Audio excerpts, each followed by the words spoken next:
આજરોજ sky school Gujarati medium school તરફથી science ફેરનું આયોજન બહુ સરસ કરેલું હતું.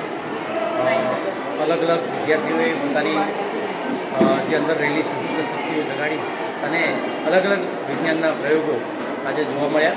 બહુ સરસ બાળકોની નાની ઉંમરના બાળકો સરસ રીતે પોતાની કૃતિઓ વ્યવસ્થિત બનાવી છે, જેમાંથી કંઈક નવું જાણવા મળે એવી આજે વિજ્ઞાનની ઘણી બધી કૃતિઓ અમે નિહાળી અને બહુ સરસ આનાથી સાબિત થાય છે કે બાળકોમાં ઘણી બધી શક્તિઓ રહેલી છે. આવા સાયન્સ ફેર આવો કાર્યક્રમ થાય એ શાળામાં ખરેખર શાળાને હું ધન્યવાદ આપું છું. Sky Gujarati medium, English medium, Gujarati મીડિયમના પ્રિન્સિપાલ અને સ્ટાફ મિત્રોને અને ટ્રસ્ટને પણ ધન્યવાદ આપું છું કે આ તો સરસ કાર્યક્રમ એમણે કર્યો છે અને સારી એવી વિજ્ઞાનની કૃતિઓ બાળકોને આ વિજ્ઞાનનો સાયન્સ ફેરમાં ભાગ રાખી અને અભિનંદનને પાત્ર છે. Thank you very much.